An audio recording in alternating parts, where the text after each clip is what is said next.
This playlist never gets old.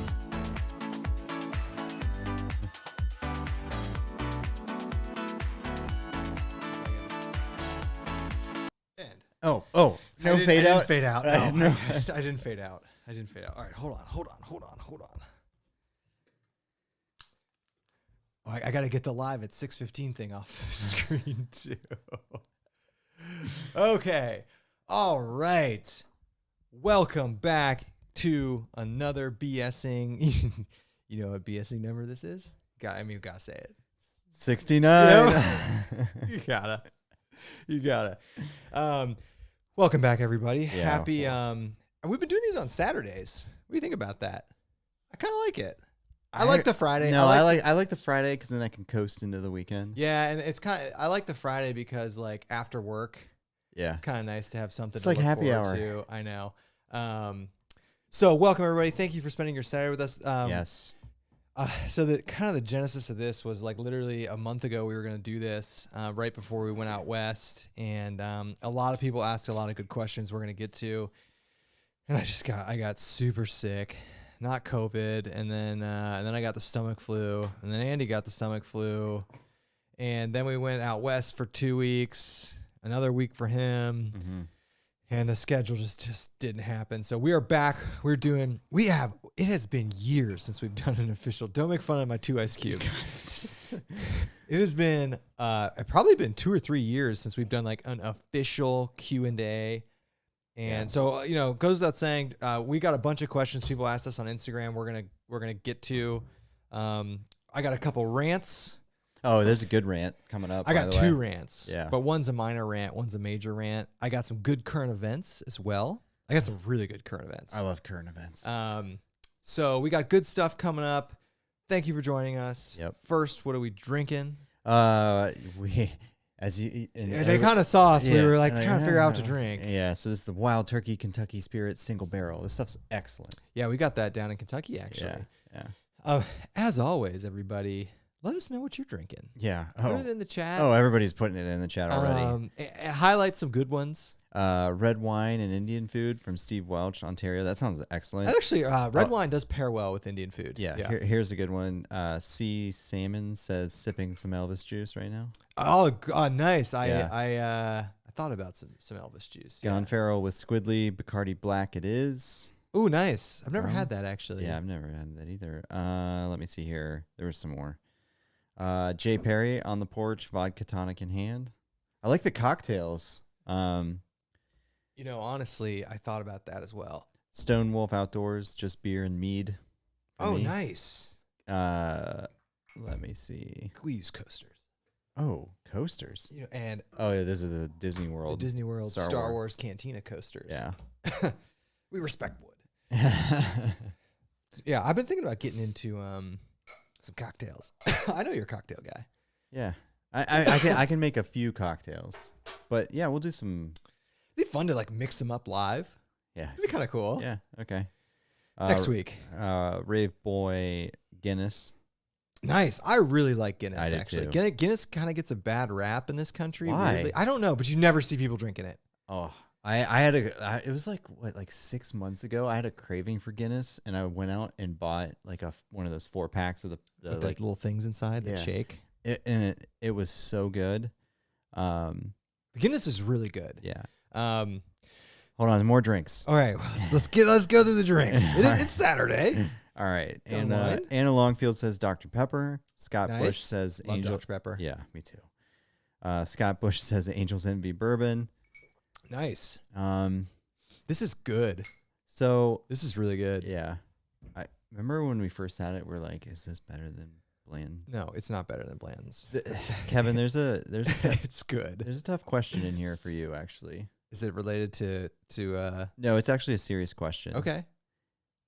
It's from Arcana. It says, "Whatever happened to Lando Kitty?" Oh man. Geez, Arcana, turn it into a downer. No, it's a good question. Honestly, and so he's no longer with us. Yeah. Some health problems. He had to go to kitty heaven. Yeah, we haven't. I got another cat that always bombs the show, but he never comes in here during this. No. That used to be our thing. Yeah. Was the cats coming in? Yeah. Yeah. So yeah, sorry. Good old Lando. Here's a good story about Lando. He went to a better place. Yeah, unfortunately. One of the very first backpacking trips I ever did, I drove to Wisconsin when you were living in Madison, and you and Sam had just gotten Lando and Kato, and they were like Little guys. tiny, Yeah. and your friend was gonna watch them, and I remember like that was when we were driving to South Dakota Yeah. to go backpacking. Yep. And I slept out in the living room on the couch, and those Oh, were they on you? yeah, the two little yeah. Yeah, he was a good cat. He was a Savannah cat. If you go to our, it's kind of funny, it's kind of cool. The cool thing about YouTube is you go to our old videos, he's in them, always like popping his head out and stuff. So he was a good cat. Yeah, but he's gone. More drinks. Carl 7 Sheepdog Peanut Butter Whiskey. Steve Buffalo Trace Old Fashioned. The peanut butter whiskey. Yeah, because my wife's probably laughing right now because of my obsession with peanut butter. I've never had it. It intrigues me. I've had it. Is it good? It's got to have a lot of sugar in it, right? I don't know. My brother-in-law made cocktails with it. Like a peanut butter pie cocktail? No, it was a peanut butter and jelly. It was like with a sherry. I think it was sherry and peanut butter whiskey. That sounds really good. Yeah, it was good. More drinks. Therapy and you. Fatheads. Strange Magic. I never had that. Hug your cats and drink your drinks. A toast to Lando and Yeah, Schill. we could cheers. Yeah, to Lando Kitty. Yeah, he was a good He boy. was a great cat. Yep. Kitty heaven. Mm-hmm. Yeah, that's good. But I have a child now, which is basically like having like a really, really, really, really, really, really hard to take care of cat. So we don't talk about it on the channel at all. Yeah. All right. Let's answer an Instagram question, and we'll go back to the chat. Okay, and these were good questions. Yeah, and this was specifically when we again posted that we were going to go live, and then we didn't. So and people actually asked really good questions, and let's just do one. Pick your favorite one. Let's see here. Since we're talking about alcohol, there was a question. Dawa BR, what bourbon are you currently on the hunt for? Great question. You go first. What am I on the hunt for? I'm trying to think too. Yeah, but there's got to be one. Yeah. So like I'm not really hunting for anything because I have too much bourbon right now. But I will say this: I only have half a bottle of Blanton's left, and then you got to start always hunting for Blanton's. Then you got to start. We got a whole bottle here, though. Yeah, I know. Then we got to start figuring out how the hell you're gonna get a bottle, and it's a pain in the ass. And Blanton's is really good, but I mean, I don't like go crazy over it, but I only have half a bottle. What about like a bottle that you can get in Ohio? It's like you can't get it all the time. It's Saturday morning. You're walking into the liquor store. It's there. You're buying it every time. What is it? Is it antique? No, antique's pretty readily available. Really? Yeah, on Saturdays. What is it then? God, I don't know. Like I haven't been paying attention really. I think I'm into like the store picks or the picks for Ohio. And I've been liking these single barrel things. Yeah. And I like the store picks. And when you get into it, not to get into bourbon too much, but I didn't realize it. He told me a lot of this, like when, like these store picks, like the distilleries are making the batch specific and special for that store. Or they're making a special variant. No. Right? No. What it is, right. there's a couple there's a couple situations. It's usually the store having some say or sampling in a barrel that they want to pick to sell for themselves. What do you mean by having a say? So like you'll like outside of Ohio. Okay. Let's say I own like a big liquor store. I could go to my favorite distillery and be like, I want to do a store pick, and you would work with the distiller. Let's just say, is it a different blend? No, it's the same thing. Let me tell you. So let's. Is the store pick bullshit? It can be. Okay. But so let's just say I wanted a store pick of Buffalo Trace. Because that store pick of that Yellowstone is real good. Right. So let's say I want a store pick of Buffalo Trace. And there's probably some commitments you have to make to like how much you're going to buy, that type of thing. So then what they'll do is like a distiller will say, and they're always single barrels too. So they'll say, here's a sample from this barrel. Here's a sample from this barrel. Here's a sample from this barrel. Okay, I didn't know they're all single barrels. Yeah, okay. They're all single barrels. And so you will sample them and be like, wow, that one's really good. I'll take that one. Okay, all right.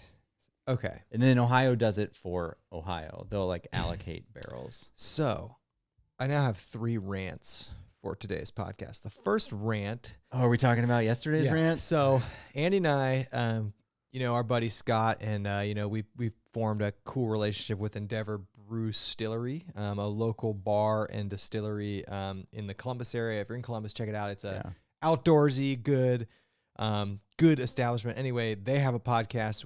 We were on it yesterday, and first off, if you're ever offered an invitation to be on a podcast at a bar / brewery, you do it. Yes. Because we had them bring us drinks. Like, Andy and I, we got to pour our own here. Yeah. They were like cooking us up drinks on the spot, bringing them in. Anyway, on that podcast, we learned a lot about the regulation of liquor in the state of Ohio. And it is literally analogous to a cartel. And it was, I don't want to get into it on this podcast, but basically if you produce anything over 24%, so anything over 48 proof, the second it gets made in your little area, the state of Ohio owns it. Yep. Period. That makes no sense to me. Well, I mean, It's not the case with beer. It's not the case with wine. It's about money. They want money. Yeah, it's bullshit. The libertarian in me was fuming during this. Yeah. Not all states are like that. If you want to hear the whole conversation, go over the Endeavor Brewing. There's a link in our link tree. Yeah, Endeavor Brewing YouTube channel. You can see it up there. You can talk. He goes through the entire process by which the state owns it.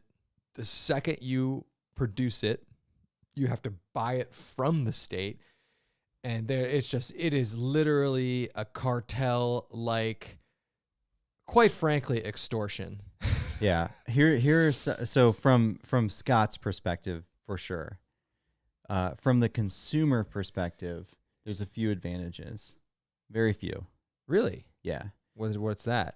They control the pricing. That is true. Of the bottle. That is true. So that is true. Good for the consumer. But again, as a free market I get it. I get it. I'm more of a fan of competition. Yeah. So, and like out west, for example, in Nevada, there's stores that will sell like $150 bottles. Yeah. That you get here for like $30. Right. Yeah. Right. That's good. Okay. What's the other advantage to the consumer?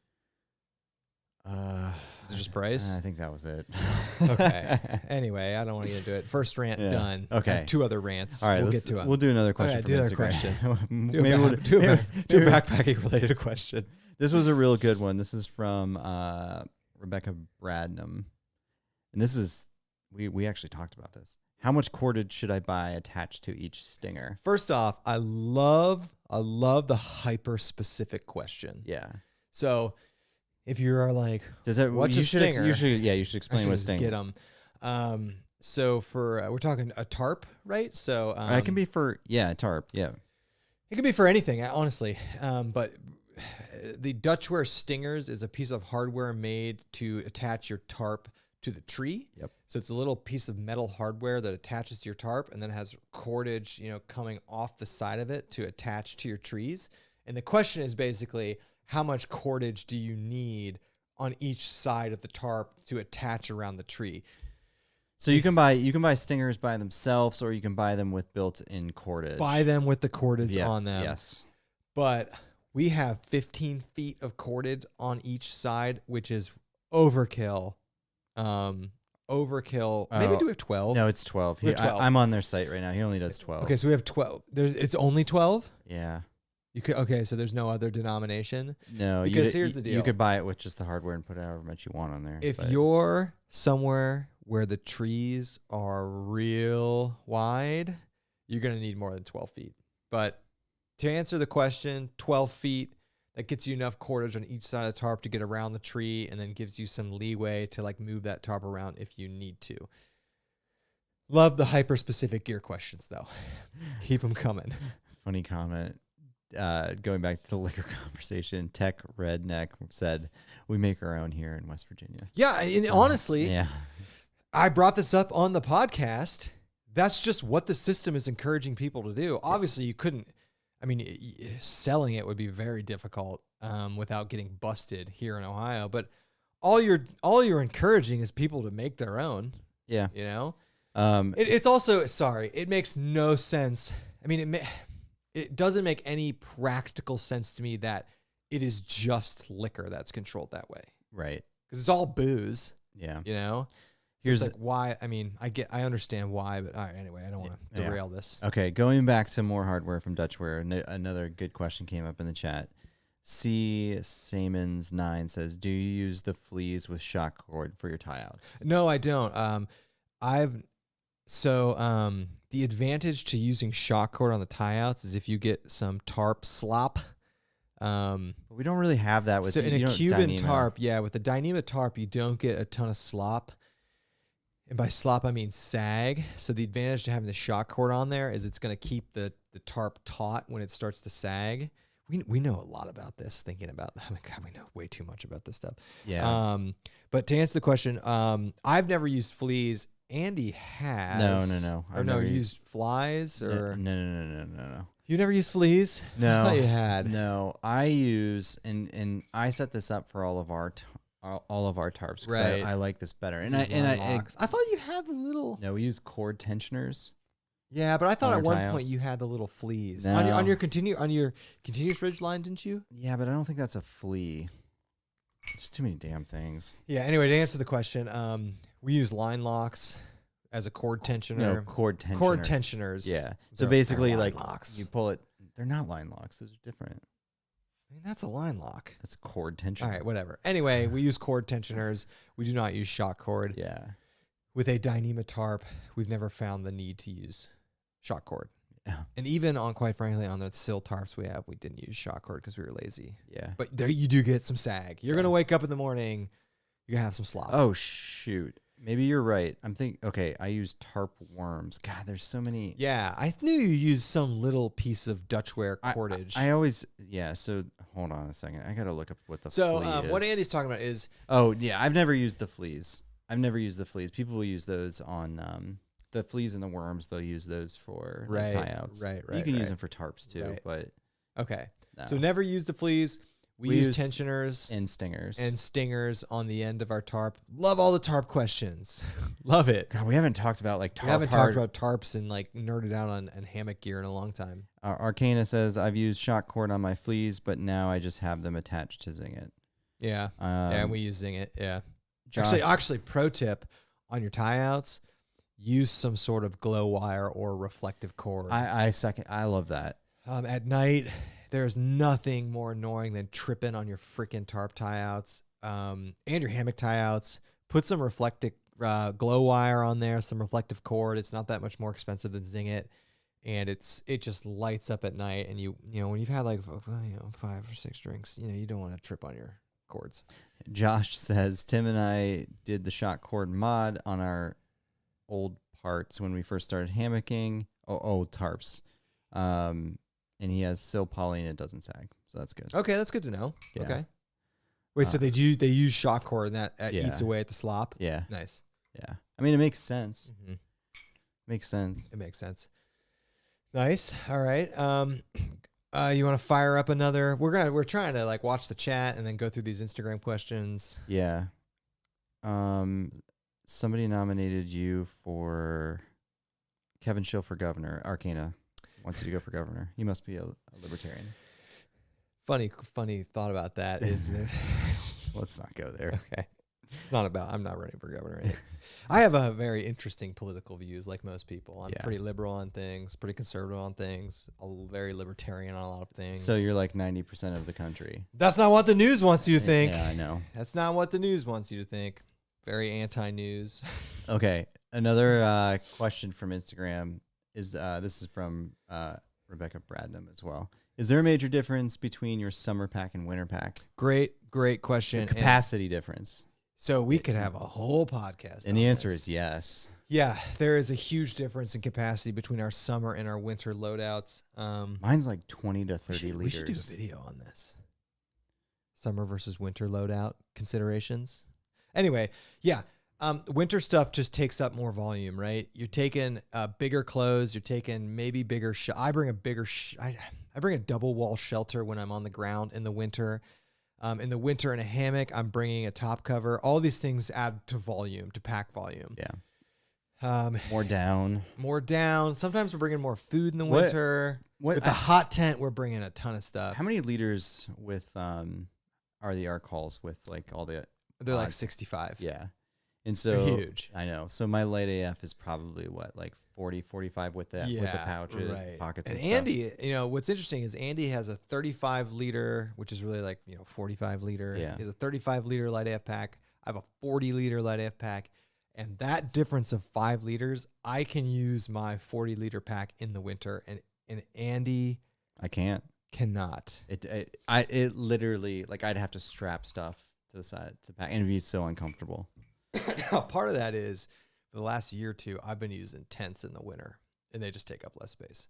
But yeah, huge difference in volume between summer and winter loadouts, just mainly driven by you got to bring warmer clothes, and we're bringing a hot tent, and when you're bringing a hot tent, you need a lot of space because it's big. Yeah. Great question though. Great question. All right. I'm gonna keep going through these Instagram ones. I want to get this name right. Bradley Dissolve Photo. This is a good question. What rain pants to recommend? Great question. So the only rain pants Andy and I have ever used. So I don't use. I can only recommend one pair. Honestly, the REI brand rain pants. And we bought them because they were cheap. They're really good. Yeah, they're not light. They're not light. They're waterproof. Yeah, they are waterproof. They're actually they're fairly breathable, I think. Ish. They're like $65. Yeah. They were cheap, and I must say they are very waterproof, and I remember I was at REI and I grabbed them last minute for both of us, and I'm like, I did not get full zip ones because I was like, I don't want full zip rain pants. I thought you did. No, ours aren't full zip. They are. No. They're just like ankle. Okay. And I was like, why would I buy full zip rain pants? Yeah, I was like, because I rarely am going to use these, and I want as much protection as possible. I get the full zip, easy to get on and off, and and they can breathe more. Right. But I will say, 9 times out of 10, I use the rain pants more in snow as like a snow pant. I'm using the rain skirt. I love the rain skirt. I get made fun of.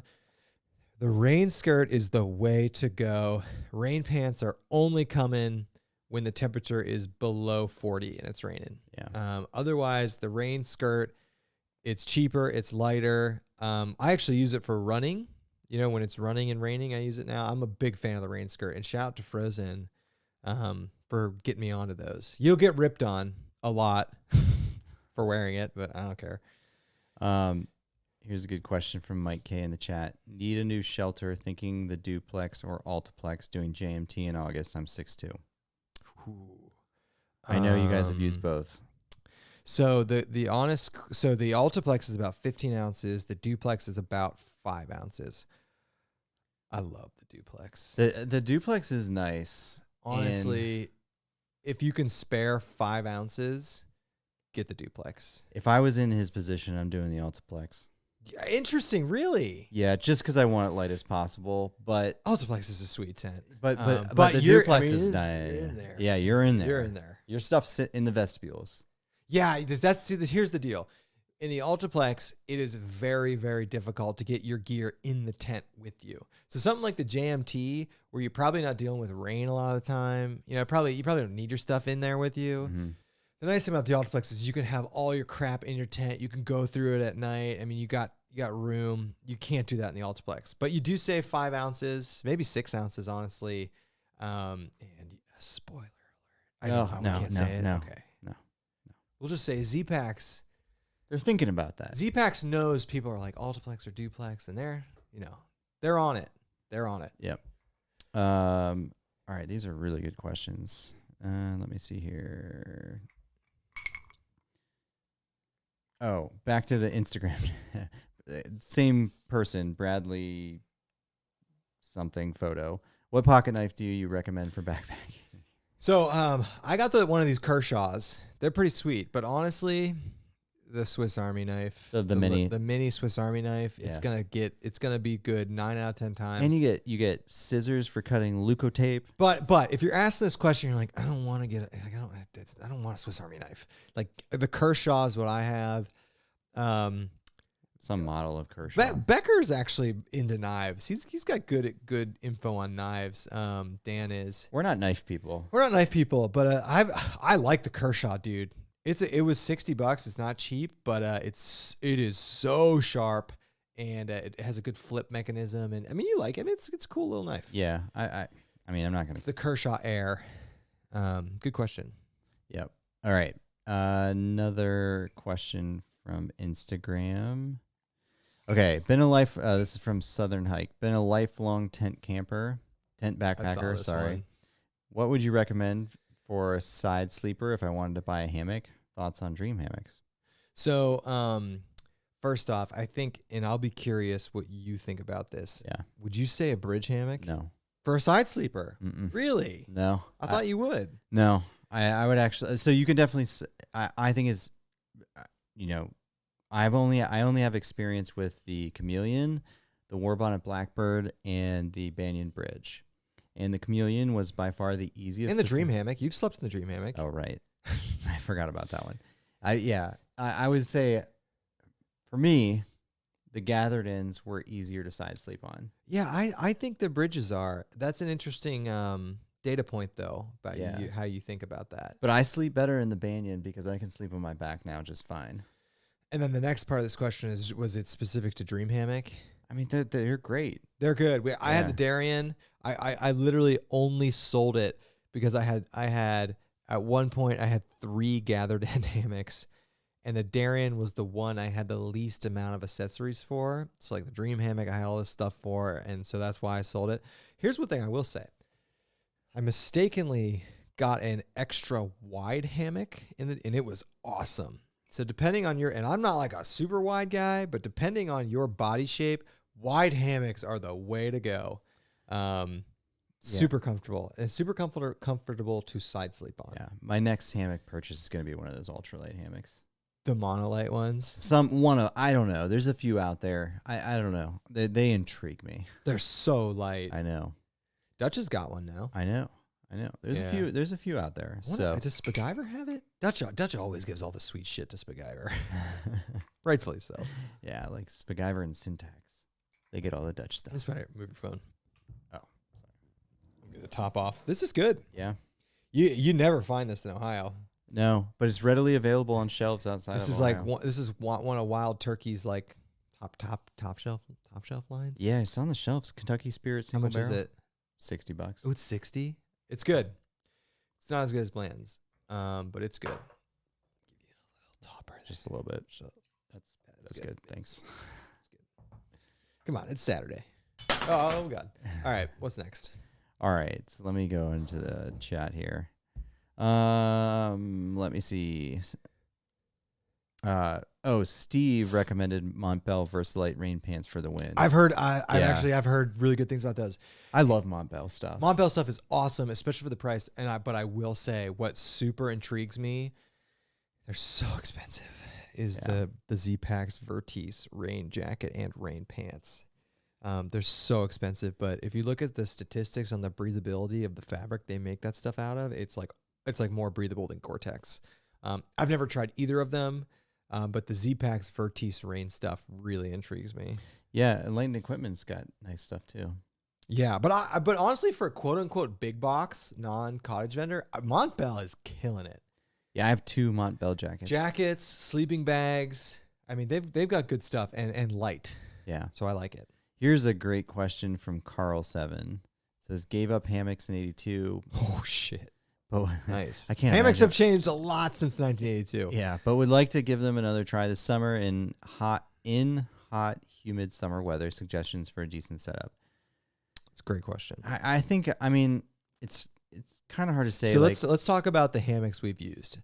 Dutchware Chameleon, Dutchware Banyan, Warbonnet Blackbird XLC, Dream Hammock Darien, and Banyan Bridge. I said Banyan Bridge. Oh, did you? Sorry. So we've had experience with 4 hammocks. I would say the hammock that we've used the most by far Chameleon. is the Chameleons. Yeah. Dutchware Chameleon, great hammock. They're all really, really good hammocks. Pros to the Dutchware, and other hammock manufacturers are coming on board with this. Dutchware has a ton of modular accessories for it, which is awesome. Top covers, bags, sidecars. I mean, he's got a ton of stuff made that's just like zip it on and it works. And the Dutchware Chameleon is like $150, $160. It's not that bad. I will say I've never found any hammock quite like the War Bonnet Blackbird. Yeah. In terms of that shelf is awesome. I mean, Sam loves his. I love hammocks where you can zip in and out on both sides. I really like that. You know, I honestly don't care about that. I found myself setting it up and having to get in and get out, and it's just nice to have that option. But the nice thing about that is that, since it's full zip, then it gives you the options to accessorize. Correct. So, what's your recommendation? Are you going Dutchware Chameleon? Are you going Banyan? If you don't care about weight, consider a bridge style hammock. Yeah, there's a few manufacturers. We have the most experience with the Chameleon and we like it. So, but there's so many good hammock manufacturers out there. There are. It's hard, and there's these monolite things we've never tried. Yeah. Good question though. Yeah. A lot of hammock stuff tonight. Love it. Hey, the weather's getting warm. Yeah, love it. Those hammocks I'm out. excited. I think the next trip we do one of our little overnights, I'm taking the Banyan. Yeah. Dan Fugate says, have you guys tried the 3 FUL Lanshan 2? No, those Lanshan tents though, they intrigue me at the price point because they're super cheap for the weight. But no, I've never tried one.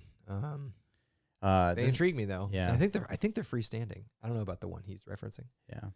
Oh, this is interesting. Going back to the knife stuff, Carl 7 says razor blade and Swiss Army tweezers. That's a good idea.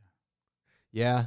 I cannot tell you how many times I've enjoyed having scissors and tweezers. Well, I think I'm just going to maybe at some point get just a pair of ultralight scissors. We've talked about that before. Yeah, getting some titanium scissors. But the scissors on the Swiss Army work fine. I know. You know? Yeah. Scissors are an incredibly undervalued part of a kit. High usage for scissors, I think. Yeah. Here's some good recommendations. C Salmons 9 says, do the Cloud 71. Trailheads has the Poltergeist. It's 8.5 ounces for a netted hammock. Freaking crazy 8.5 ounces. Yeah. I got the netless to use with different nets. So think about this: 8.5 ounce hammock plus how heavy is the Light AF tarp? 13 ounces. Let's say 12 ounces. Yeah. So 20 ounces for. I mean, that's a duplex. A duplex is 20 ounces. 20 ounces for a hammock setup now. I mean, that's insane. Yeah. That's awesome. Yeah, it is. The Chameleon is 15 or 16 ounces. Yeah. Dan Fugate says, do you guys treat your gear with Permethrin? Yes. Yep, we do. Yeah, we do. And, not every trip. And we don't, something that I don't do is I don't do the tent, but you probably should, at least the bottom of the tent. We do the hammocks. Yeah. We don't do the tarps, but everything else, packs, shoes, socks, clothes. And pro tip, I got this tip from Tim Watson, but just go on Amazon and buy the Tractor Supply thing of Permethrin. It costs as much as the little Sawyer bottle, and it's literally 100 times more Permethrin, and just mix it up yourself. And one thing I don't do, and I keep saying I'm going to do this, I've never done the submerge the stuff in Permethrin. We spray it. Yeah. I think submerge it's got to be better. Big fans of Permethrin. Yeah. It works. Sorry, there's a lot of good stuff flying in the chat, so I'm trying to keep up with it here. Greg Morton Outdoors, did you pick up some AD Laws 4-grain bourbon when you were in Colorado? No, and to be honest with you, I went to multiple liquor stores out there, and they just where I was, they were not into bourbon. This is like Makers and Jack. Yeah, and honestly, they had a couple locally distilled bourbons I didn't get. But they didn't have your Wellers, they didn't have your Buffalo Traces, they didn't have any of that. And looking at the size of the bourbon aisles out there in the liquor stores, you can tell they're not into bourbon out there, at least where I was in Colorado. And if you go to Ohio where we live, the bourbon part of the liquor store is potentially the biggest part of the liquor store. Yeah. So I didn't run into what's the name of this bourbon? 80 80 something. I've heard of it. 80 grand. No, crap. I'd never heard of it. So no to answer your question, but I did go bourbon hunting while I was out there.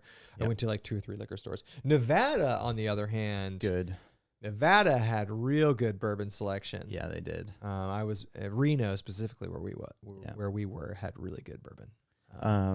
All right. Adam K says, "What's your favorite store to shop for camp and hiking food? Had an epiphany at Dollar Tree. Individual packaged goods galore." Yeah, honestly, like the grocery store. Yeah. Like, Well, I mean, it depends. Like, are you after like backpacking specific food or just like food you can just take out there? so backpacking specific food. Andy and I, we love REI. Yeah. They have a great selection. But if like you just look at like honestly like the grocery store, go to that aisle, go to that, and like the dollar store. That's a good heads up. Go to the powdered mashed potato aisle. The dollar store though. That's a good heads up. Yeah. Nice. Yep. Okay, going back to Instagram here. Okay, Mary Outside 99 says top 3 hikes on the bucket list. Great. I think Great question. Yeah, I think number 1 is that you and I have always talked about this. Like, we're gonna be those like 65-year-old dudes. Let's just say a through hike. A through hike. Not now. We can't right now. But maybe. So one of the PCT. 3. No, it's PCT. The PCT. Yeah. Yeah, it's the PCT. In fact, if you look at my top 3 bucket list hikes, the AT is not in the top 3. No, I would love to do the AT. I would. I'm doing the PCT. And I think we will first. do the. Now the question is, let's limit this to the United States. Okay. Because I don't know enough about, like, there's some really cool stuff in Europe. There's some cool stuff in Canada. There's some cool stuff in Australia, New Zealand. I don't know enough about that. I'm not gonna stick to like top 3, but I'm gonna say some stuff that I definitely want to do before like I die. Okay, So what do you got? I want to do the entire Colorado Trail. Great one. Yep. I want to do the Wonderland Trail. Ooh, didn't think about that. Great one. Yeah. I want to do more stuff in California. Arizona Trail? I'd like, yeah, definitely some parts of the Arizona You Trail. want to do the JMT? Yeah, I mean, the JMT looks awesome. We're not going to count the TRT because we're doing that this year. Yeah. I got one for you. Yeah, what's that? The old Superior Hiking Trail. Yeah. That's on my list. Really? Yeah. For the amount of time that it would take to do that, I think I'd rather go out west. And this brings up something I wanted to discuss with you. Dude, for $200 to $300, we can fly a round trip out west. I know. I am done with this Ohio stuff. Like, for the last 5 years, Andy and I every month have been going out into Ohio just to like do stuff, gear test, get outside. We're going to keep doing that. But this year, for $300, I'm flying nonstop to Denver. I'm flying out to Park City. I'm flying out to maybe somewhere in the South. I'm flying out to New Hampshire and Maine. It's just flight prices are so cheap right now. And I'm not doing that every month. I'm not doing that every other month. But if it comes down to going to Ohio once a month or flying out to Colorado every 3 months, I'm going to see ya. Yeah. So that's something that's going to be new. Yeah. And part of that is we've hit everything. It's just like, we're trying to figure out like, do we go to Zaleski this weekend? No, we're done with that. Yeah. Do we go to Vesuvius? We're still going to do that, at least once a year, but we were going every month to a spot in Ohio, and we've been to these places so Just much. burned out. It's worth it to take a 2-hour flight out to Denver or a 3-hour flight out to Salt Lake City. It's not that expensive. I'm not talking about doing this every month. I'm not even talking about doing this every other month, but once a quarter, maybe. I think we're going to do that kind of stuff. Yeah. And that's also a cool thing about YouTube, is that we know a lot of people that live out in these areas. So it makes backpacking out there just so much easier when you know people out there. So, that's kind of the new stance I'm taking. Yeah, that's cool. It's just worth it for the money. It's not that expensive to fly. I mean, you and I priced this out, dude. You and I could take 1 day off of work, fly out to Denver, do potentially 3 nights on the Colorado Trail, come back for like less than $300 to $400 a person. Yeah, I know. And like we're doing that, you know, like, so it's kind of like the new like stance I'm taking on this for this year at least. And that's kind of, we have not talked about this at all, but we are going back to Colorado this year. And, you know, we've talked about this like ad nauseum. We're doing 2 weeks in California and Nevada on the Tahoe Rim Trail. So we're going to be flying a little bit more this year. It's just flight prices are cheap. And you can get there. And, you know, I don't know if that'll always be the case, but you know, flights are cheap right now. So take advantage of it. Yeah. Sweet Jen says Gossamer Gear has some great small lightweight scissors, and I just pulled them up on Gossamer Gear. Yeah, $3. That's awesome. $3? Yeah. How much do they weigh? You didn't look at that? No, hold on. I've seen these. Are they plastic? Yeah. Yeah. Scissors, $3. Come on, specs. That should be the first thing. Oh, 0.17 ounces, 5 grams. 5 grams, done. You should just buy them right now. Nice heads up. Who is that? Sweet Jen 77. Sweet Jen 77. Thank you. We'll probably buy those right after this podcast. Yeah. 5 grams? Yep. Done. Patrice M. Midwest trip suggestion. You mentioned Isle Royal, and I know the ferry is going to happen this year. Which month is best to make the trip considering bugs, weather, etc.? Early September, end of August. Yeah. Probably more towards early September. It's going to be cold and wet, but you beat the bugs. It won't be that cold. You're going to get some rain. But, I mean, honest to God, Andy and I went there end of August, early September, and there were still bugs. But it was cool. So you're wearing long sleeves. So it doesn't really matter, you know? And they weren't bad enough to necessitate wearing a head net or anything. It wasn't like that. And there weren't any black flies. Oh, no, thank God. But there were mosquitoes. And it was like 50 degrees out. And I'm like sitting in a sweatshirt. I'm like, what are you doing, man? Like, you're not going to bite through this thing. It's like insane to me. But I know when you get to those northern latitudes, the bugs are a little bit hardier. But to answer the question, I mean, would you agree with that? Maybe all of September? Yeah, yeah, definitely. You're going to get rain every day and for a little bit of time. And you should potentially consider skipping the Labor Day area because there'll be the Labor Day region of time because there'll be a lot of people out there during Labor Day. But honestly, that time frame, August, September, is usually the best time to hike like anywhere. Yeah, it's great. Okay, thinking. Dan in Fugate says thinking about doing ocean to lake trail in Florida. I'm not sure what that is. I've heard of that in January or February. God, that's a great time to. Yeah, and honestly, that something Andy and I talked about this year was like, dude, January, February, let's do the Florida Trail. Yeah, or let's go down there. Adam K says June is for Isle Royal, similar to Minnesota's Superior Hiking Trail. You're gonna. I mean, well, June, you're before the black flies. No. I thought you are. No, I thought black flies was like end of June, July. No, you're getting them then, but that's fine. Now I will say if you can time it to go like right after the snow melts and so probably like end of May, early June, maybe like a Memorial Day thing. That's probably a good time. It's gonna be cold, but I think that might be a good bet as well. Yeah, Arcana posted, and I'm aware of this. I remember your comment. It says doing one of my bucket lists this year, Ray Lake Sloop. That looks unbelievable. Have you seen? I've never even heard of it. Yeah, it's in the Sierras. What's it called? The Ray Lake Sloop. It's a real popular trail. Not that it's loaded with people, but it's just so pretty. It's called the Ray Lakes Trail. Loop. Ray Lakes Loop. Yeah. And where is it in California? I'll show you. It's like, I should pull up the screen for these people to see, but yeah, Andy's got it. it's beautiful. Zoom out. Where is that? Like zoom way out. Keep going. Keep going. Okay, not that far. It's like directly east of what? Sierra National Forest. Oh, it's directly east of Fresno. Yeah, there's Mount Whitney, and this is the route. So see, mid California. So see this 395. Is that the PCT? No, 395 is what I drove from Reno to Palm Springs. But does the PCT go past this place? Yeah. Okay. All right. Cool. Ray Lakes Loop. Here, it looks really pretty. No, I'll show you some images. Yeah, it's gorgeous. Yeah, it looks really pretty. You know, one problem with these like. Look at that. Wow, that's incredible. Yeah. I bet that place is slammed. It's permanent. With people. It's permanent. Oh, good. Yeah.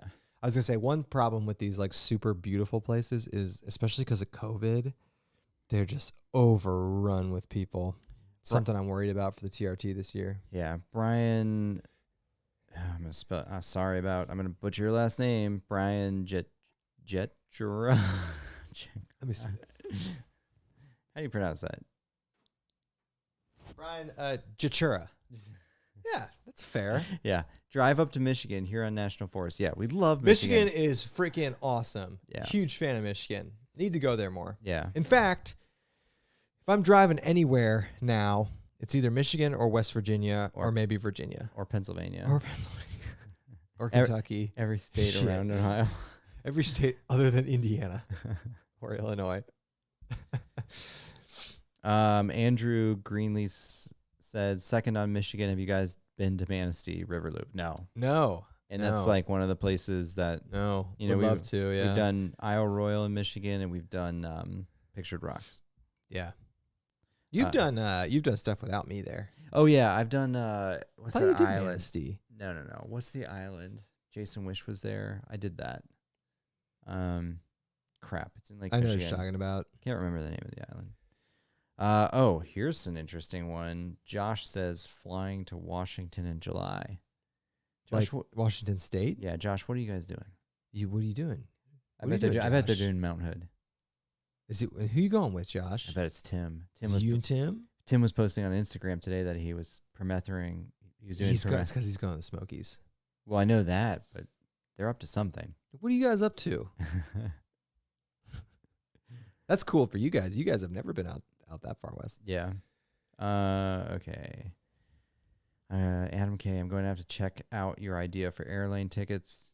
Yeah, Oh, I genius. literally I just costed out this Colorado trip. I costed out end of I'm not gonna say when, summer Colorado trip. From where we live, we can fly direct to Denver for between $200 and $300. And then Denver, depending on where you want to go in Colorado, like if you want to go to Breckenridge or that area of Summit County, it's $60 each way.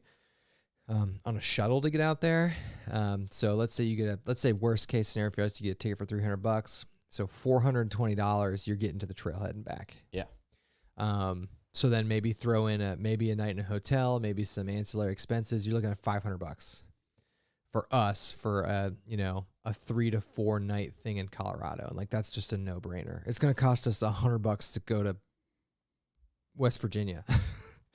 And West Virginia is sweet, but like I'd rather, at this point, there's just Colorado has so much to offer.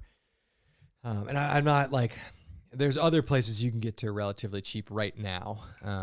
Even Reno. I mean, even going to Tahoe, $300, $315 from where we live. And by the way, if you need you could stay at the casinos in Reno. It's like $35 a night. Right. And there's outfitters that'll take you into the mountains and stuff. Yeah. So something to consider, Thomas Bewick says, just joined having a little Woodford Reserve on ice with the brothers. Nice. I like Woodford. We don't drink enough Woodford-related products. Do you? You don't love it? I like Woodford. When you go to Ruby's, I know. I like the double oaked. When you go to Ruby's, the high-level bourbon they have is a Woodford, and it is real good. Yeah. Let's see. There's a lot of comments. Yeah. I'm trying to keep up with them. Arcana says it connects to the PCT and JMT. Okay, nice. Yeah. What else we got here? We'll be traveling. AJ Eid says we'll be traveling across the western U.S. in our RV this summer. We have experience with that. Andy and I did that growing up. Yeah. That's fun. Hey, RVing, so hot right now. It's so hot right now. Yeah. In fact, my neighbor just bought a trailer. It was like a 10-month wait list just to get a trailer. Him? He got an Airstream. Really? Yeah, I'm like, all right, man. McKelvey Brothers Outdoors? He's like, oh, we're going fishing. Yeah.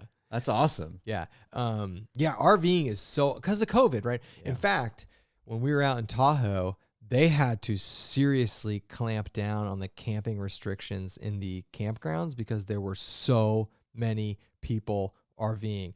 And my neighbor who bought a trailer, he's going to Alabama. He's going to freaking Alabama or Missouri. He's going somewhere. And are they going fishing? No, it's a family trip. Oh. He tried to book an RV campground spot in July, and they're already booking up. Got to pull what the Schills did and just stay in Walmart. Or the Flying J. Yeah. Or the Pilot. Yeah. But RVing is so hot right now. I mean, it makes sense. It makes sense. Okay. Trying to catch up here. Oh, AJ says, what about 4-pass loop in Aspen? That's a very popular one. Yeah. Has Tim and them have done that, Yeah. right? Yeah. Definitely on the list. We've been to Aspen many times skiing, actually. Never backpacking. Aspen is just, it's just far from the airport. It's like what, 3 or 4 hours? At least, it's tough to get to. So, when we go to Colorado, we've been picking logistically easy places to get to, but that 4-pass loop that's like Maroon Bells, right? Yeah. Yeah, it's beautiful. Yeah. It's really pretty. Yeah, it's amazing. I think I caught up with the comments. We got more Instagram ones. No, There were like 10. Hold on. No, bourbon hunting, bucket list hikes, switching, pocket knives, rain pants. Oh, maybe we did get them all. Yeah. You want to rant? Are we ready for some rants? Yeah. Don't, Don't say the name. no. Of the company. Hold on. I have a minor rant before we get to the big rant. The Okay. big rant's a little juicy, folks. The minor rant is, this is not related to anything outdoors. Yeah. We were out, Andy and I were out west visiting our sister. Great time. The NCAA basketball tournament was on out there. Get out of here with these 9:30 p.m. Eastern time sports events. I know. On a Monday. Yeah. Like, get out of here, NCAA. The college football championship's the same way. Wait, you're just totally just derailing this like outdoor. This is a rant. I was out there. I was like, this is bullshit. Like, I can't start watching a 2 to 4 hour sporting event at 9:30 on a Monday. I have a 9-month-old. Like, come on. Get out of here. Anyway, the whole point of that was we were in Reno. It was at 6:30. And that was lovely. And it was awesome. And that's what the NFL does. I don't know what's prohibiting them from. I mean, I get that one of the championship teams was on the West Coast. I get it. So you can't have it at a time that's like 5:30 on the West Coast time. So do it on a Friday. Do it on a Sunday. Do it at a time. The NCAA is outrageous. All right.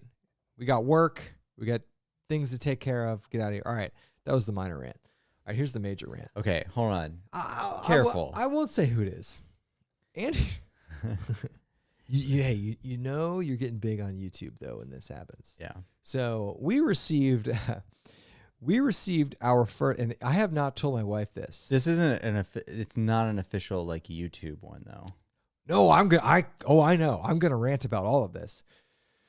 We received our first copyright infringement notification. So this is what happened. And before you all ask, I'm not going to tell you who came after us. Yeah. It's somebody you most likely all know. I'm not going to say who it is because I do not want to drive any traffic to their business. And then also, and I'm just telling you, even if I tell you who it is, a lot of the people listening are going to go to their website, and I don't want that to happen. yeah. So I'm not going to tell you who it is. I'm not going to tell you a lot of specifics. All I'm going to say is this. Andy and I produced a video years ago. Yeah. That had, as we do with a ton of videos, it had a product name in the video. Like, here's the analogy. Let's create a. Oh no, I'm going to give a good analogy. And Okay. no, it was obviously not Z-Packs, but I'm going to use Z-Packs as the analogy. So we released, I've done multiple videos on the Z-Packs Ultiplex, right? Here's a review of the Ultiplex. So the video title is, I think it was, the video title has the word Ultiplex in the title. The analogy would be Z-Packs emailing us saying, we have copyrighted and trademarked the term Ultiplex, which they very well could have, and bashing us for copyright infringement and telling us to take it down. Another good analogy, because Z-Packs, I don't know if they've copywrote Ultiplex. And I can't reinforce enough. Z-Packs isn't it? No, it's not Z-Packs. Yeah. It is not Z-Packs Z-Packs. has been nothing but good to Z-Packs us. is super cool to us. Like, it is not Z-Packs. Here's a good analogy. Let's say, like, my wife, she drives a Toyota RAV4. I can almost guarantee you Toyota has copywritten the term RAV4. Right. The analogy would be my wife puts out a video saying, my thoughts on the Toyota RAV4. And Honda or Toyota contact them saying, you have used a copywritten term in your video, change it or take it down. So that's what happened. We received an email for copyright infringement because we used a product name in a video, and they claimed that because they owned the trademark copyright stuff for that product type, product name, that us using the term in the video title was copyright infringement. Now, here's how this played out. First off, I'm married. It wasn't Dutch, Josh. It was not Dutch. No, and it was not Dutch. Although we were not, don't ask us who it was. It's a company I guarantee you've all heard of. And furthermore, well, even if I say this, it's telling. No, don't. We've bought stuff from this company. We have. No, we haven't. Yes, we have. We have. Okay. I'll tell you afterwards. Okay. One of the, and this won't give away who it is, but one of the Black Friday giveaways, they requested a gift card from this company. Oh. First off, all right, I haven't told my wife this, so maybe if she's in the chat, my wife's a lawyer. She's not an IP lawyer. She's not a copyright lawyer. I almost like lawyered the F up and came after him, but I didn't. I responded, hey, I changed the title of the video. Yeah, we made it. I mean, realistically, dude, it was a video from like 4 years ago that has like 1,000 views. Okay. I was like, I changed the title of the video. Done. Don't care. Fuck off. Sorry.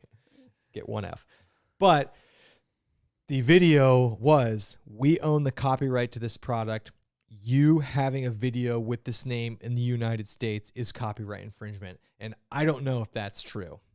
This was not a letter from a lawyer. This is a letter from the company directly. So here's the part that really grinds my gears. Okay. There's a lot of this that really grinds my gears. So first of all, you did the right thing. It was a low effort thing. I'm like, I don't care. I'll change the title. Yeah. Go away. So, like I said, cover your ears. Fuck off. So then said company. Oh, you're going to get to no, this is the best part of the whole story. Best part of the whole story. Then said company offered to send us free product, and their point of view for us to promote. Yeah. They're like, well, so what happened, and you can explain this. What happened was, okay, they came at us, huge legal email. I sent a 1-sentence response. Hey, I changed the title of the video from this to this, so it does not infringe on your copyright. Done. Like I said, fuck off. Last time I'm swearing. The next email back from them, and you can rant about this, was, would you guys like some product to try? No, go away. We're not pimping your product. Yeah. Get out of here. Yeah. Yeah. And that's like what are you thinking? So not only are you We're not doing you any favors. Yeah. Not only are you going to come after us like that, then you're going to give us products so that we can put it online for you and do like reviews and stuff. Like, first of all, like, absolutely not. Yeah. And this is one of those things that I'm glad you didn't respond. We did not respond. Yeah. The answer would be no, we don't want your product. But that would be a nice way of saying it. But this is one of those things, and Becker gets a lot of crap for this. Just a little one. No, I'm good. Okay. Becker gets a lot of crap for this, and he's absolutely right. Companies, when we get gear from companies, it's we have not gotten gear from companies in a long time. We haven't, but we just ask for money. But when we have gotten gear for companies, it's gear that we're passionate about, we really like, and it may end up on videos, it may not, and that's what we tell everybody. Yeah, and honestly, every company is cool with that. Yeah, we're like, you can. I mean, usually we're like, send it to Andy. If it shows up, it shows up. If it doesn't, we offer no guarantees. Yeah.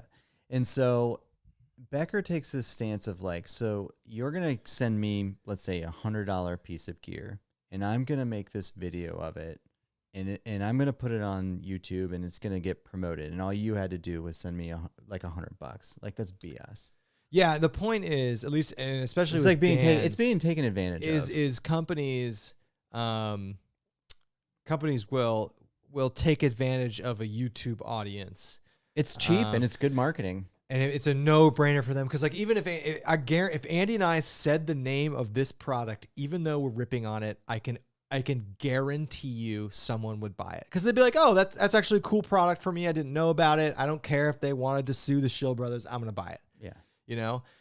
And I don't want to derail into that conversation about YouTube and gear and getting paid and sponsorships, but companies generally if your video just gets 1,000 views, all they had to do was pay very little, and they give you a couple $100, they're making out like bandits on that. Shout out to UGQ. I haven't talked to Chad in a while. Chad from UGQ. So we have a promo code for UGQ. Yeah. Schill Bros 10% off your code. We don't get shit from it. Okay. We don't want anything. But Chad is like, have I told you this? Chad's like, your code's been used almost 200 times. He's like, we've gotten 200 sales because of that. Yeah. That is $10,000-$20,000 worth of revenue for them. Yeah. So, and that's great. And it's great. No, that's good. Yeah. We're happy. happy. And if you want 10% off UGQ, use the code. We don't get anything from it. Like, I don't care. But it's just the point is like something that's so minimal as sending a piece of gear to us for free. It can generate so much money for them. Yeah. That a lot of companies will take advantage of that. And props to Dan. I mean, and Dan's told us that. He's like, do not do that. Like, don't buy it yourself if you really like it. Like, or make them pay you. Like, they're making a lot of money off of it, and like, don't get taken advantage of. So, I don't know how we got into it. It was just hilarious that this company had the balls to offer us and want us to promote their gear after sending us a nasty copyright infringement email. Like, all right, last time, fuck off. Like, seriously. I'm sorry for all the F-bombs. Here's the counter. So like Kevin and I, like we get behind companies and we're happy also. Like UGQ, for example. And we're happy. Sadly, this company that we're referring to was one I had a lot of, I thought was really good, really cool. And they are. Yeah, they probably are. Yeah. I had a lot of respect for them. Yeah. But you, as a company, you are paying somebody full time to comb through YouTube titles. I mean, that's what this is. They didn't find this by chance. Yeah. This video had like a few thousand views. It's not a high viewed video. And I wasn't even talking about their product. I just happened to use their product name now I'm like, people will be able to find out what it is. I don't even know where I was going with this rant. It was just like, this company is employing somebody full time to go after YouTubers, or one of their employees' job is to go after YouTubers. And honestly, we've spent all this time ripping and bashing them, but the email they sent us was not a dickishly toned email. I think that they were approaching it as best as they can. They weren't like, hey, F you, take this down immediately. It was like, hey, you're infringing on our copyright. This affects my business. Change it. And I think their attempt to give us free product was try to like smooth it over, but they also have to understand, like, by coming after us and then saying, have some free product so that you can pimp it for us, like, that's just another smack in the face. Yeah. And like, don't offer, okay, like, tips for that company, don't offer the free product after you've smacked them down. Guess what? Nobody's going to take it. Or I told Andy what we'd do is we'd take the product and we'd burn it live on stream. No, we wouldn't do that. That's dumb. No, but honestly, aside of all of this, I want to know from a legal standpoint if using just their product name in a YouTube video that's not even about that product is copyright infringement, because I don't think it is. And I almost went back at them hard. Your wife's texting you. Okay, another rant. Another rant. I love my wife. She's the greatest. She's the best thing that ever happened to me. But she's texting me right now. My phone is in another room. Okay, I can't see the texts. I can't respond to them. Like, I'm sorry, babe.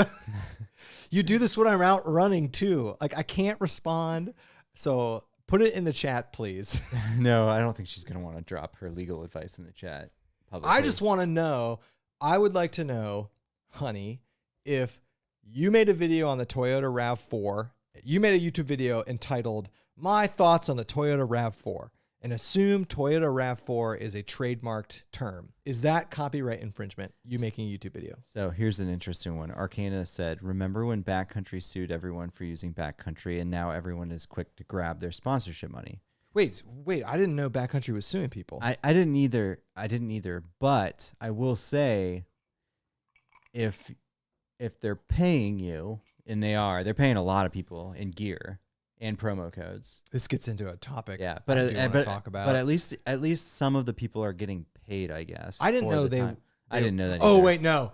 I did remember this because Dan got a lot of heat for accepting money from them because they were suing people.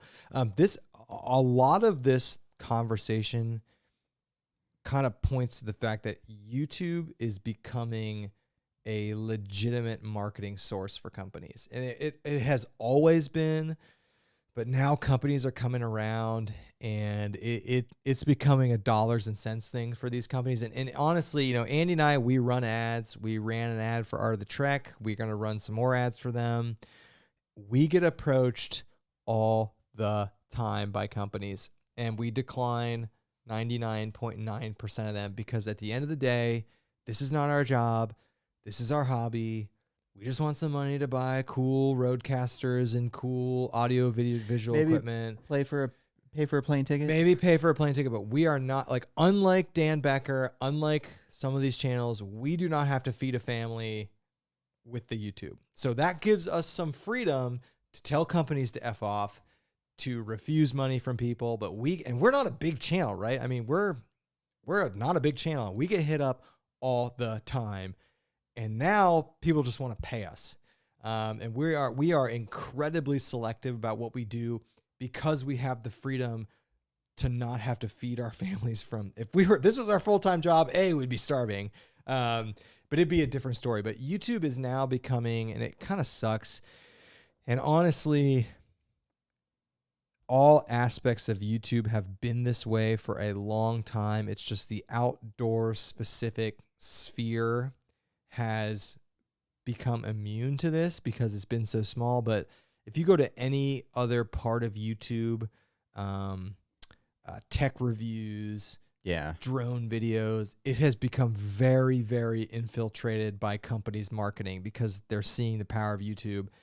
It's just become so cheap for manufacturers. And this is something to get their name out. It's just like there's always a million channels. This is the thing, right? So Casey Neistat actually talks about this a little bit. Okay, so let's look at the top end of YouTube. A person like Casey Neistat or someone whose videos get 1 million views. A company will come up to them and they'll say, hey, we'll literally, and this is how much money is in it, folks. They'll say, we'll give you $100,000 to play, to just to say 20 seconds of something in a video that gets 1 million views. First off, that is so much money. That tells you how much the top end of YouTube is making. Yeah. But to these companies will pay $5-10 million for a 30-second channel ad that will appear at 3 p.m. on ABC that 50,000 people will see. Yeah. So them paying $100,000 to get 1 million views, it is such a better deal for them. Unfortunately for YouTube, you're just going to see it get worse and worse and worse because ad dollars are being shifted away from conventional television to things like YouTube and streaming. Hey, luckily for us, this is not our job. It will literally never be our job. So Andy and I are somewhat selective in what we do. So we're never going to be plastered in ads. We will do them. Yeah. And we have some relationships with some good companies that we enjoy. And at the end of the day, every single cent, and then take all the money we've made from YouTube and double it. That's how much money has been put into all of this. So I know I say it all the time, but you're getting your money's worth, at least with us, with production quality and stuff like that. Everything's in 4K now. Yeah, I spilled water on the Roadcaster. We got a new Roadcaster because of that. Hey, that was on you. Yeah. I guess you paid for that. So yeah, I don't know. That was kind of a long diatribe on what's happening in YouTube. No, I think it was just what really pissed me off was the smack in the face of take product and pimp it on YouTube. Give me a break. I know. Yeah, it was funny. You wanted to respond. I was like, no, delete the email. Done. We're done with them. It's not a product we really care that much about. Yeah. Like if I don't get this product, I'll be okay. So anyway, that was a really long rant. But hey, you're getting big when you get your first copy. Did my wife, the lawyer, respond in chat at all? Because I would like to know if you use a copywritten term in a YouTube video title, if that constitutes copyright infringement. Yeah. I mean, you're making money off of it. Yeah. And by the way, I have zero problems with any channels that have advertisements because they're getting paid. Well, we have advertisements. No, I know. There's some comments in here. Kind of like talking about that. Like as long as the creators are getting paid and not getting taken advantage of, I have zero problem. Yeah, I disagree a little bit. I don't like seeing people sell out entirely, and I don't care. I mean, it's like what? It's like 20, I don't like seeing it. It's like 20 seconds of a video. But it dilutes the content. It does. Just hit forward. You can on YouTube videos. You can just drag. You could drag, but I don't entirely disagree with that sentiment. Money corrupts everything. And yeah, I don't like seeing it entirely. So that's my plug for us. We're not driven by money. As you can tell by the fact, like when the stream goes down, we're getting up and like changing stuff. Not yet. Maybe we'll be driven by money later. I mean, there's two of us. The amount of money this channel would have to make to replace our day jobs, it's never happening. Not with this. Dropping F-bombs, drinking whiskey. It's never happening. And I told Dan this. I don't know if we would want to do this for 40, 50 hours a week. I don't know if we would. Oh God, the comments. I don't know if we would. So you don't have to worry about that with us.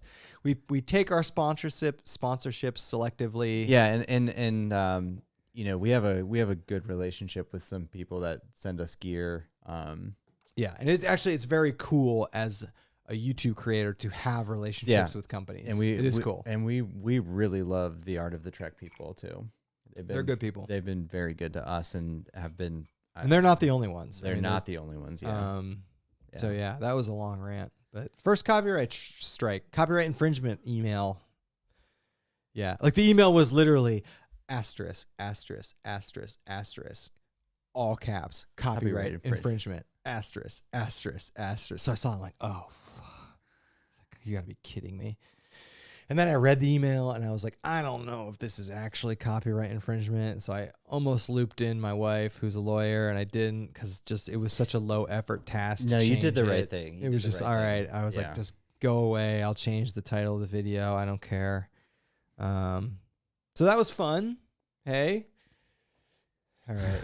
We got anything else? So true story. I've got. Calm down. What's happening? What's happening? People want to know who it is. No. Yeah, people want. We're not going to say, but no, I'm not going to tell you who it is. I will just tell you it's somebody. Most of you probably follow them on Instagram. They're a well-known cottage vendor in the outdoors. Yeah. Yeah, and there's some. So there's somebody just commented. I'll say this comment from SA from NC. Says outdoor gear review. Luke, agenda free. He takes nothing from anyone, and when he same with Dixie. Yeah. Same with Dixie. And when he dogs a company, they listen. Even Walmart, that's legit. Yeah, and Dixie's like that too. Yeah. Dixie does no sponsorships. I don't even think Darwin necessarily does. And then you got old Dan here, who we love. Dan's basically got like a NASCAR suit on of like all the companies that are paying him. But we love Dan. Yeah. Love Dan. This is his full-time job. I don't bash him at all for taking money from companies. But I will say this though, like people want to watch videos on new gear and stuff that's come out. Right. And like, that comes from gear companies sending free stuff to people to get the word out. Right, so it's it's a double. And if in like the constant context, people want the content. Yeah. So it's kind of a double-edged sword. I get it. Yeah. I get it. And from a creator's point of view, like if someone's sending you like a $600 tent, not that easy to, if it really sucks, like you should probably just send it back because the video is probably going to be biased. Yeah. And like when we do that and when people send us stuff, we're like, hey, it's a no strings attached thing with us. It's like, well, if we hate it, we hate it. We'll talk about it. If it makes on a video, it makes on a video. Like there's no, people have sent us stuff that we have never made it up videos. So like it happens. Yeah. We're in that situation. All right. I'm fired up enough. So, true story. I had a ton of good current events, but we're going to save those. We'll be back next week, folks. Do we have a guest lined up next week yet? potentially. I know we were texting somebody. We got a few things in the mix. We'll be back next week regardless. I got some more guests lined up for the next few weeks, so we'll be back. I have some really good current events that I want to talk about, but I'm going to save those. Thank you for... you got anything else you want to talk about? No, we're going to end this. After I'm just fired up about these goddamn assholes and their copyright. Like, at least send it from a lawyer, you know? Like, send it from, like, an actual lawyer. At least pay the money to hire a lawyer to go after somebody for copyright infringement. When it comes from a source that's not a lawyer, I automatically assume that they don't have a real case. But you did it. I did it because... Yeah, I would have done it too. Because pleasing them was a 2-second task on a video from a long time ago that I don't... Doesn't like, matter. changing the title of the video did not impact the integrity or what the video was about, whatever. It was just too easy to change it and say, go away. But I still don't think what they're saying is copyright infringement. And I would love for my wife, the lawyer, to weigh in on the chat here. Yeah, just relax. I'm just saying, what's the point of being married to a lawyer if they can't help you out here? Well, you should have your phone on you. That's true. No, I make a point to not have my phone on me during these things. I know that, and that's the right way to do it. That's the right way to do it. I feel like I'm constantly like... I know. All right. Okay. My blood pressure's raised enough now. This was fun. Let's go eat some carbs. Yeah, right. This is fun. Thank you all for joining us. We will be back next week. We might go back to our regular Friday cadence. Yeah, let's do something Friday. we gotta say. All right, folks. 2 weeks from today, you know what's happening 2 weeks from today. We just talked about it before this podcast. 2 weeks from today, the call-in show returns. Oh my god, yes. Bryce is coming over. Bryce is coming over. We're going to have someone Alex is run the coming. stream. We're going to get hammered. Not really. Probably. But not. Yeah, the call-in show's coming back. The call-in show is coming back. If you don't know what we're talking about, go watch the last one we did. It was 5 hours. It was easily one of the most fun, ridiculous podcasts I've ever done. We will open up a call-in line. We'll have somebody moderating the call-ins. We will take them live 2 weeks from today, Saturday, May 9th. 7th? No, the 7th was a Friday, maybe the 8th. Yeah, pull up that date, actually. Anyway, 2 weeks from today, Bryce is coming over. We've confirmed it. May 8th. We're going to be vaxxed up. Yeah, we are fully COVID. vaxxed. We're halfway vaxxed right now. We'll be vaxxed up. Call-in show's returning. It's going to be a lot of fun. It's going to be crazy. It's going to be ridiculous. The last one was absolutely the most ridiculous thing I've ever done on the internet. So 2 weeks from today, folks, and we'll be sending out some reminders. Stay tuned for that. Is that it? Yeah. That. Oh man, maybe I need to detox before that. I mean, don't drink as much as last time. No. I mean, you were severely intoxicated. I know. On the last one. I know. Okay. I know. We're gonna be drinking, but we'll have some waters in there. Yeah. And Well, I would like maybe some low APV. Yeah, stuff. I would still like to go 5 hours like we did. Yeah. We should have a food lineup. Yeah. Oh, we're gonna have food being brought in. It's gonna be ridiculous. I'm actually looking forward to it. We might have a theme. We might do it like radio style, where it's like caller number 12 gets picked. I don't know. We're gonna do some fun stuff, and we'll probably have some YouTubers call in. Sponsored by Binford Tools. Yeah. Oh yeah, dude. Hey, dude. Hey, we'll get the Binford Dude, shirts. that dude who trolled us with the home improvement references better be coming back for it. All right, that was the only thing I want to say. 2 weeks from today, we're doing the call-in show. It's going to be Saturday. Bryce is coming. It's going to be ridiculous. We will be back next weekend, though, probably next Friday.